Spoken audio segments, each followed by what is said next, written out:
Today we've got 2 orders to pack and ship that sold on eBay yesterday, so we're going to do that. And I'm going to talk a little bit about what not to do as a reseller if you're selling clothing. I sell clothing. One of the items I'm going to ship today is a clothing item, but we're going to talk a little bit about that. But first, my name is Brian and I'm a reseller. I resell on eBay in the everything category. So I sell clothes, cookware, tools, toys, you name it. I'm probably trying to sell it on eBay to make a profit. So welcome or welcome back. I did have 2 items sell yesterday, and contrary to some of my recent short videos, not everything I do is a failure. So actually had a couple of okay sales yesterday, and the first one was a piece of clothing, which means we're going to talk about this thing that popped up 2 days ago. 2 days ago. For me, it wasn't my shipment. Yeah, we're going to talk about that. The first item that sold, and I'll put it up here on the screen, it's this Hendrick Motorsports jersey.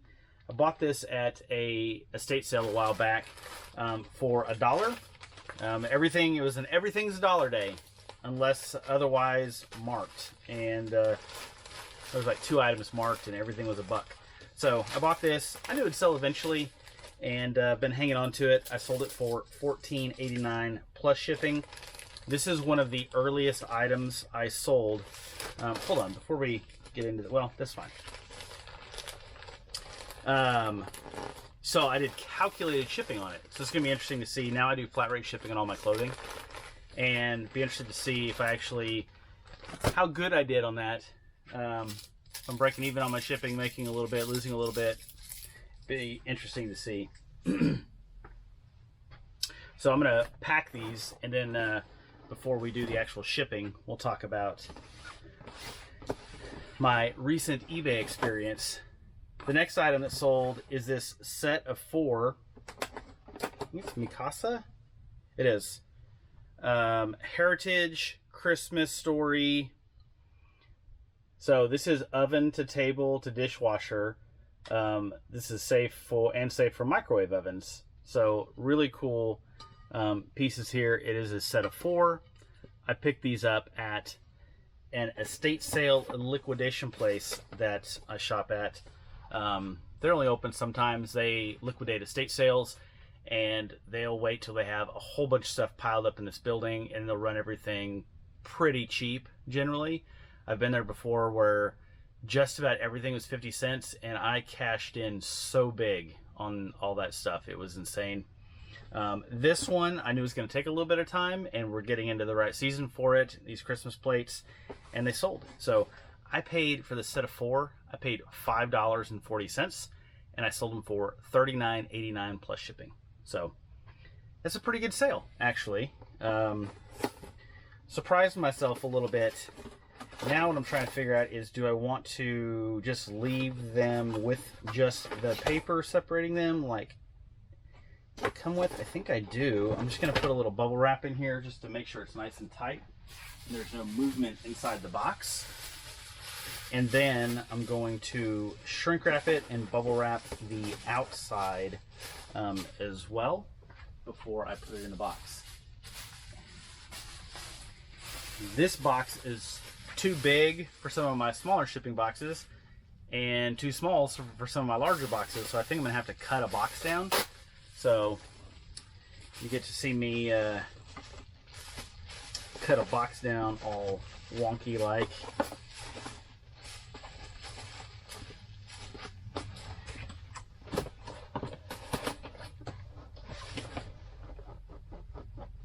Yeah, there's nothing moving around in there. And this has the original price tag on it as well, the box does. So originally, these are made in Malaysia. Where's that price tag? It's on the bottom. Suggested price $110. Mikasa price $44.99. So maybe they were bought at an outlet or something. I don't know. But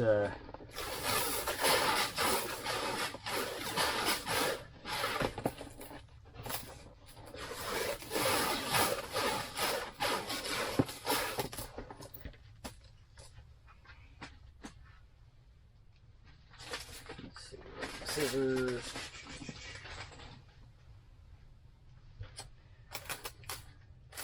Yeah, I think I've been hanging on to these. Well, it's funny. I bought them several months ago, probably 6 months ago, and I didn't photograph them until about a month ago. They got taken into my house and set somewhere, and then stuff got piled on top and around the box, and I completely lost them. And then I found them about a month and a half ago. I was like, oh my gosh, I forgot about those, and it's gonna be Christmas coming up. I better get those photographed. So I brought them up here, got them pictured. So I've only had them listed for maybe about 30 days, even though I've owned them for about 6 months. The good thing is where I got them photographed in time for the season.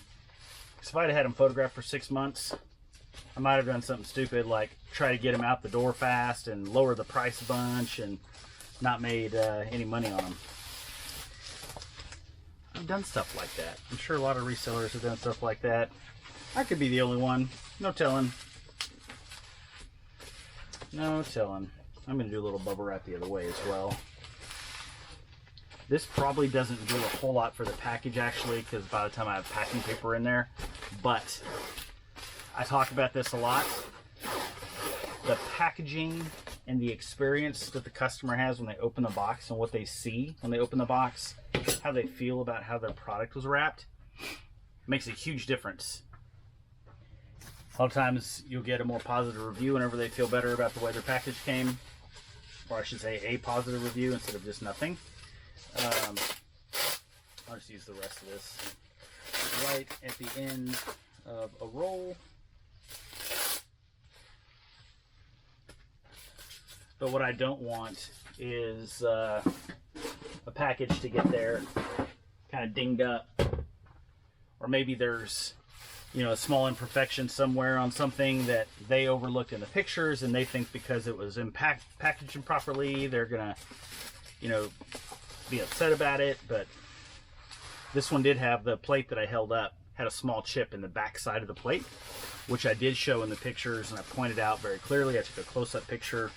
You always want to do that whenever you have imperfections in products, so people aren't surprised whenever they get it and think they were being scammed.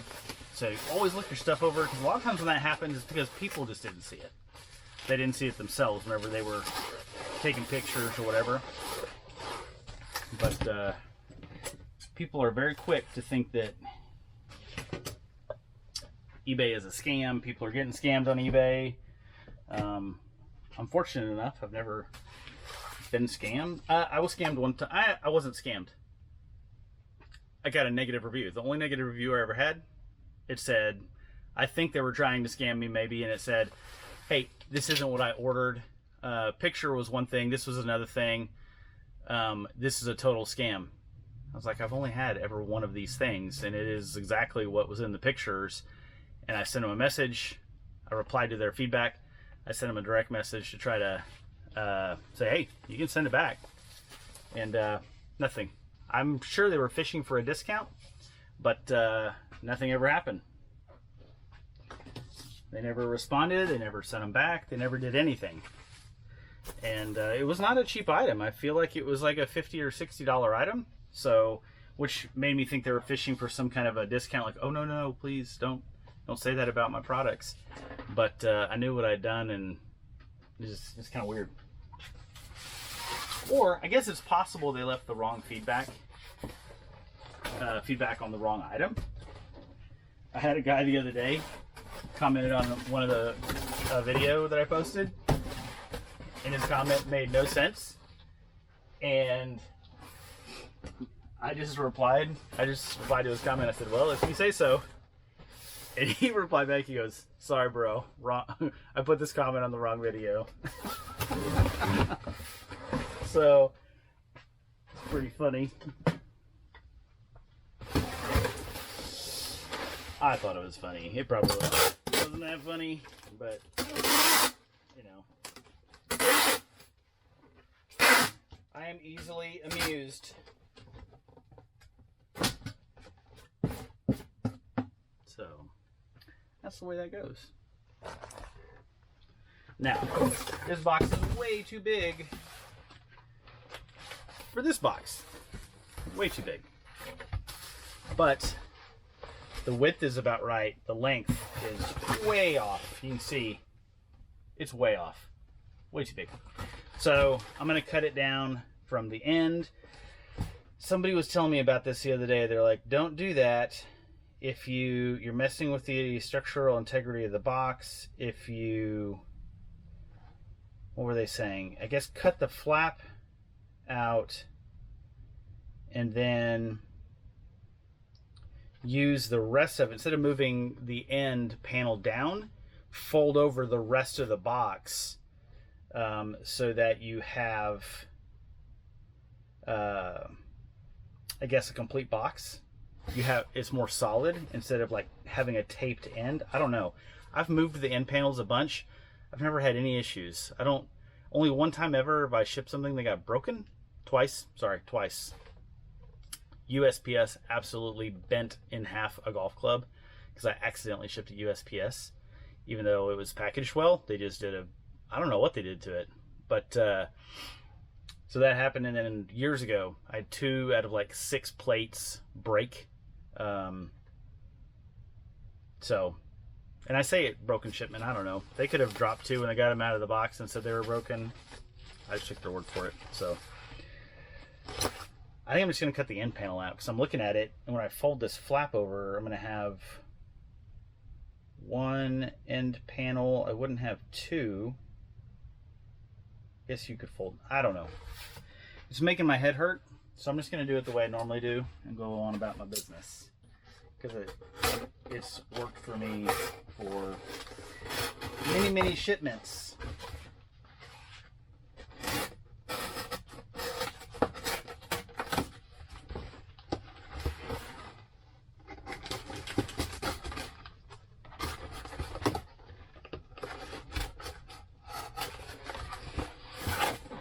There we go. There's the end panel. Now I'm just going to look at it. Get a little extra room here. I'm going to measure that to see if there's like, so I don't want to do it, if I can do it at like 18. Okay. So I'm under 16. That's great. That's fine.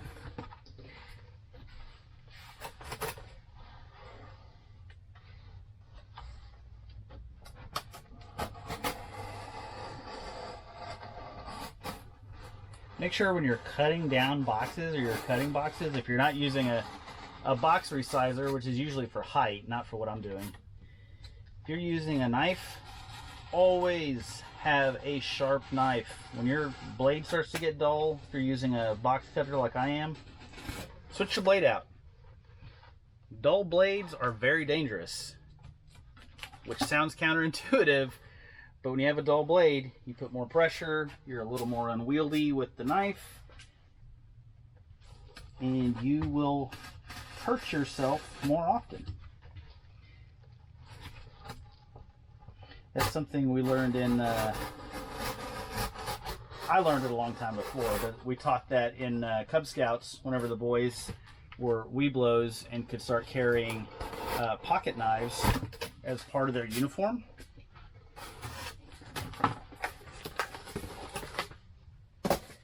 Keep your knife sharp. Because a dull knife is a dangerous knife. And it sounds funny. Hey, young teenagers or young boys, make sure you always have a very sharp knife. Make sure it's razor sharp all the time. Sounds a little funny, but it is the truth.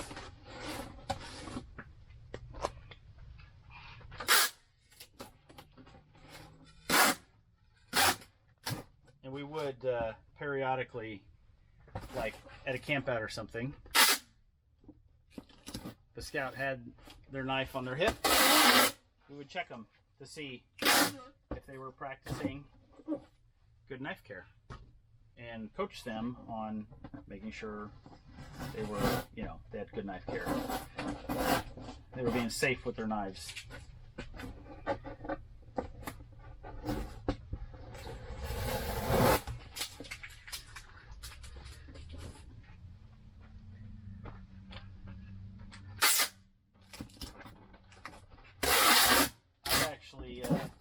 switched to carrying now my box cutter as my everyday carry pocket knife.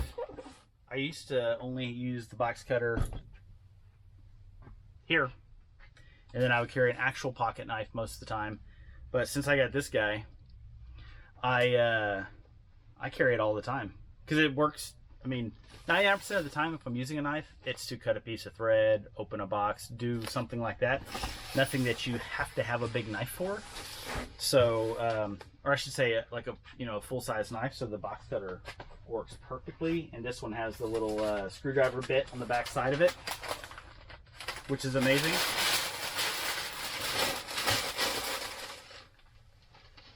So now my pocket knives are just collecting dust in my closet.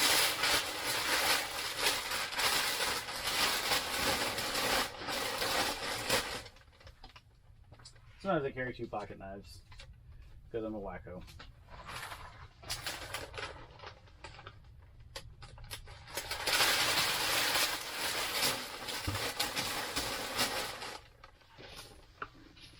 All right, that's much better. There we go. Okay, see, that's a lot better sizing for this. It leaves me a couple, about 1.5 inches all the way around to put some extra packing paper, so this thing gets jostled around in shipment, which it will. It'll get tossed and not like thrown, but it'll be nice and safe. Customer will get all their plates in one piece, and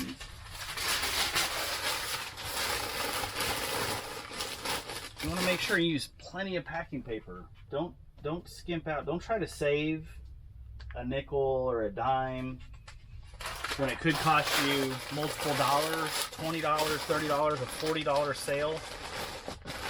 You don't want to skimp out on that. So that's the middle of it. Now we've got the little nest built around the box all the way around. Now we will overfill the box in the top. So whenever you close the box, there's a nice little bit of compression.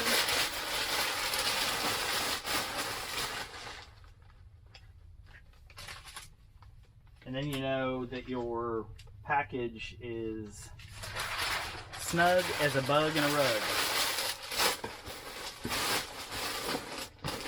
All right, over full, boom.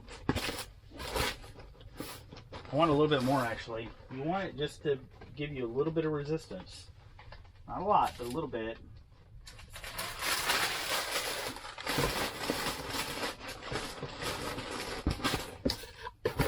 Yeah, feel better about that. Yeah, the shipping will go over that. Not worried about that. Leave that alone.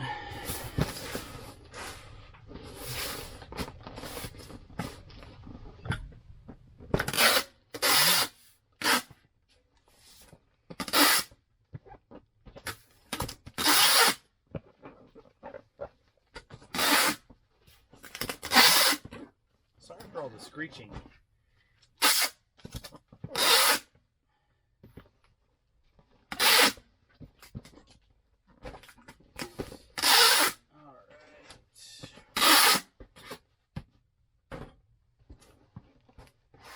Tabletop sliding around. Got that one done. All right, now we're about ready to ship. But before we ship, I'm going to talk about my eBay experience. I found a pair of Duluth Trading Company pants that I love at Goodwill. They just happen to be my size. I put them on. I was like, oh, these are amazing. And so now I keep looking for more of them at all the area Goodwills whenever I'm there, and I haven't found any more. So I went on eBay, looked up, I wanted a certain color and the size I wanted, and I found some, made an offer, they accepted the offer, and I got them in the mail 2 days ago. And I'm going to put up a couple pictures. So the first thing I noticed is the bag was torn. So people have asked me sometimes or made comments, and I talk about a fair amount why I use 2 bags. This is how I inventory my products. They're in clear poly bag. There's an inventory label right there. So now, you know, bucket of water could fall down and this isn't gonna get affected. It protects against smells coming into it. Not 100%, but like, I don't know, 99%. So I do that for a couple of reasons. A, I put my inventory tags in the bag and it helps me sort all my inventory. And I feel like it's an extra layer of protection for your clothing whenever you ship it. So I have it in there, and then I put it in a black poly bag, just like I did that jersey, and then I ship it. So I get this package. The bag has a tear in it. Not a huge tear, but it's like a finger-sized tear. It's pretty good size. You can see the pants right there. So now if anything spills, if whatever happens, now the clothing is vulnerable to that thing.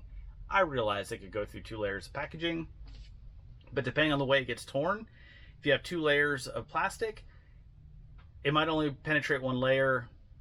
Anyhow, I'm offering twice the amount of protection with 2 bags. So right away I was like, well, that's kind of like cheap. Like, why don't I just put it in 2 bags? So then I open the bag, pull the pants out. You'll see this other picture. They put their SKU numbers on their products with a piece of masking tape written on it, like taped on the clothes. While it didn't leave, some masking tape will leave a residue. They probably found some that doesn't, but there was no residue. But at the same time, again, I was like, this just looks very cheap, and I don't know. This goes back to the user experience, and I was like, this is not great. And then I pop the pants open, and when I do, the smell hits me in the face. I was like, whew. And I smelled them, and I was like, oh my gosh, like, I have to wash these immediately. I did. I grabbed a couple pair of work pants, and I like threw them right in the washer right away and washed them on heavy soil, extra rinse, because they smelled. I was smelling them, I'm like, this smells like a musty, moldy basement is what it smells like to me. Or if you go into a house that hasn't been in a long time and you just get that smell, like the air hasn't been circulating and everything smells really bad. And so I couldn't get that thought out of that musty basement thing out of my head. And I was like, I wonder if they live up north. Because up north, when I lived in Illinois, like pretty much everybody had basements. And it's like, I wonder if they're up north. And I looked, and they're from Iowa, which is same area roughly. And so it's like, yeah, they probably are keeping, is my guess, they're keeping their inventory in their basement, and then they're pulling it out when they sell it. But they're not putting it in a bag, obviously, until they're shipping it, because the inventory label is on the plain clothes, not on the bag. So it's sitting there getting exposed to that smell, and I was like, this is a bad reflection on resellers. I could see why, if people weren't used to eBay, they didn't understand the selling experience and what it could be, they might think eBay is a horrible place to do business. If that would have been my first experience buying something on eBay, I'd probably just think eBay sucked and I wouldn't go back. And now I'm torn because I'm a reseller, and I think what I'm going to do is I'm not going to leave feedback, but I'm going to message the buyer directly and just say, hey, I'm not trying to tell your business. I'm not saying do what I do. I'm just letting you know I'm a reseller. I resell clothing as well. This is the way I do it. And I've never had anybody tell me that my clothes get there musty, the clothes are exposed if the bag's torn, and this is what I experienced, from your shipment. And to see what they say, they may not respond at all, I don't know. But from reseller to reseller, I feel bad like lighting them up, publicly. But so I'll probably just send them a direct message and just say, hey, my experience was like not great. And unless they messaged me back and said, hey, I've changed my process, I'm not going to buy anything else from them because of that experience, clothing wise at least. But yeah, I just had flashbacks when I smelled it. I had flashbacks to the basement of my house in Illinois when we lived there, because when I would go down in the basement, even though we had it was air conditioned and heated, when we moved in there, it had concrete floors and cinder block walls, and it just had that like musty smell because, you know, it's under the dirt, it's under the under the ground. And yeah, just it was a bad experience. Washed the clothes. I put in twice the amount of laundry soap that you're supposed to. Put it on heavy soil, all that stuff, and once I got them out of the dryer, they were fine. But eBay does have a policy: if you're selling clothing, it's supposed to be clean and washed. So yeah, no bueno. Don't do that. As Spencer's Home Inspections would say, don't do that. That's another YouTube channel that I don't know how. I probably found him, or he probably started popping up because I was watching Cy, the home inspector, find all the crazy stuff builders do whenever they build homes. All right, let's do these plates first. Let's see what we got. How heavy are these bad boys? 8 pounds, 13 ounces. So, all right. Let's see what we're gonna pay for shipping. Probably nobody cares, but we'll get into it. Oh, see, this is hilarious. eBay notification. Oh, out for delivery. I have some other shirts coming in for delivery.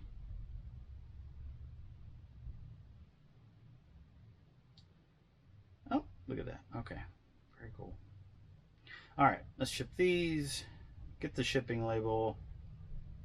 I've talked about this a lot, but if you're new, I ship on a Munbin thermal printer. It's right down here. I do it through Bluetooth on my phone. Whenever I buy the shipping label, I have these at 8 pounds. Dang it. Oh boy. So now I am gonna be paying more probably because this, I had it a 16 by 16 by 8 box, and I am 16. Oh my gosh, you gotta be kidding me. This box, this is a 16-inch wide box, but the exterior dimensions, push it over, 16 by 17 by 9.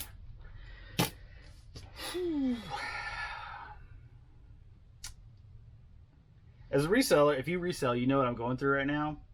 When you're over by almost a pound and your box dimensions are larger than what you thought, whenever you get in that over 12 and 16 range, the prices start getting a little wacky and taller. 8 inches is a breaking point. So now I'm going up to 9 inches. This is not gonna be fun, I don't think. It's not as bad as I thought it was gonna be. The buyer paid me $20.83 and I'm paying $22.64. I might be able to cut this down and save, you know, $1. I'm not doing it.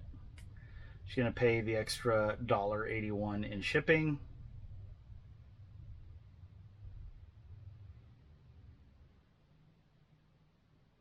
Going to Bainbridge Island, Washington. I have been there. I have been to Bainbridge Island. I have a friend that lives there and owns a pet store there. That's really funny. It is a super cute place.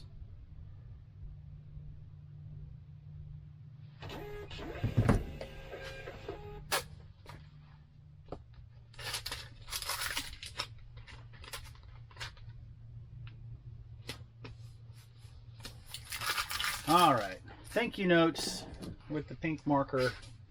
It is Breast Cancer Awareness Month.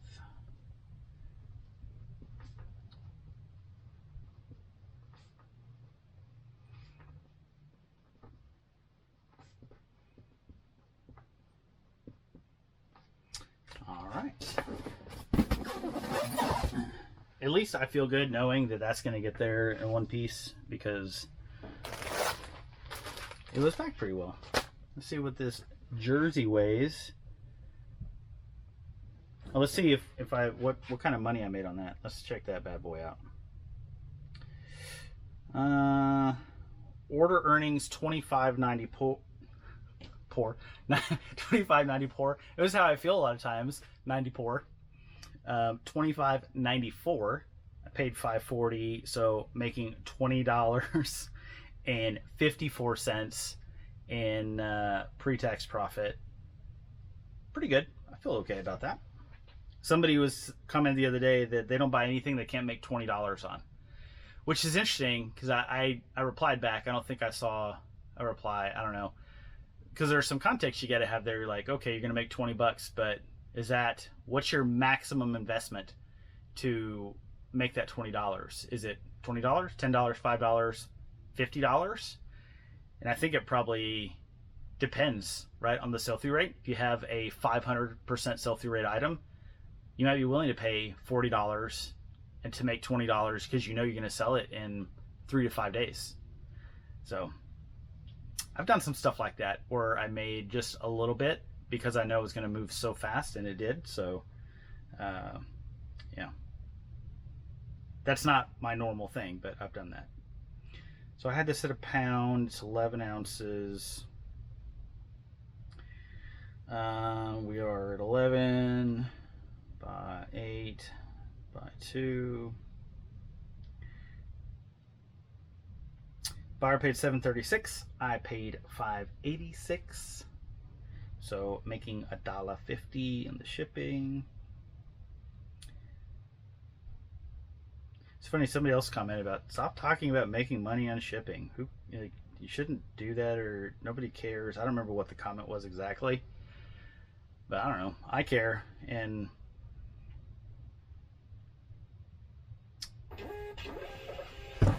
everybody prices differently. Some people just do all free shipping, you know.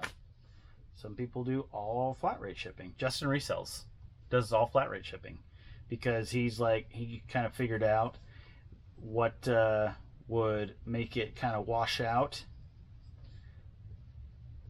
and it's just the way he likes to do it. Then he doesn't have to sit there and measure stuff. He eyeballs it, feels it, and puts a price on it, shipping price. And I remember, you know, one video he did, he was like, man, this is one time it bit me because he lost like a sizable amount of money on the shipping. And he's like, but it doesn't matter because, you know, over the span of all the shipments, it all works out. This is going to Jacksonville, Florida. I've been there. Been to both places. How about that? I didn't put the shipping label on the packages today, so everyone can stop heckling me for that. I may do it again just to, you know, upset some people and have a little bit of fun. But we'll see. All right, and that's it for today. I'm going to get those shipments sent off to USPS here in just a few minutes. They open in 12 minutes. So go drop those off and go on about my day. It is my birthday today. My actual birthday, not my YouTube birthday. That was a friend of mine texted me happy birthday a minute ago. So feel free to, you know, I don't know, send me mass amounts of money or whatever, however you do that through YouTube or whatever. I'm only kidding. Don't do that. So I have the day off. I took the day off. I don't have the day off. I scheduled it, you know, with my new boss. I just said, hey, look, you know, I've got a couple things coming up, and this was one of them. My wife took the day off. My son's out of school for parent-teacher conferences, and so my wife goes, so what do you want to do for your birthday? I said, well, we'll go have breakfast, and then let's go garage selling. So that's what we're gonna do. But it's supposed to rain like all day here today. It's going to be a little bit nuts. So the garage selling might actually be pretty good because I imagine some people won't have them, but people do pull them back in their garages, actual garages, not on the driveway. And then there won't be as many people out shopping as normal because of the rain. So I may get some good deals. I don't know. If I can find them, I'll bring them back to you and show you. Last ramble thing, I did pick up some stuff while I was out on the job this week. I stopped for lunch in a small town. I saw T's Treasures thrift store, and this place was packed. They just done a big clean out at a lady's home who was downsizing from like a big house going into a senior living center, and it was a bunch of ladies from the town working there. There's probably like 4 or 5 ladies, a little bit older, working there, just cleaning everything up, stocking the store, rearranging the store, just all the stuff. some of the things, there's a couple pots and pans I picked up that were they're at my house. I did buy this. This is I forget the name. Service Manufacturing Company, Maine, USA. It's a cassette holder. These sell pretty decent. I have never seen one like this that has like the fleece, and this is original. The way it's made has this brown fleece on it. I couldn't find one on eBay anywhere. Sold, listed. Google Lens couldn't find one for me. I cannot find that item. It was $4, which is too high to pay. If it's just like the vinyl, the fake leather looking deals, you don't want to pay more than $1, maybe $2 for it. That was $4, $3.99 plus tax. So I paid like $4.30 for it. I'm like, you know what? It's unique. So I'm gonna price it up and just let it sit there.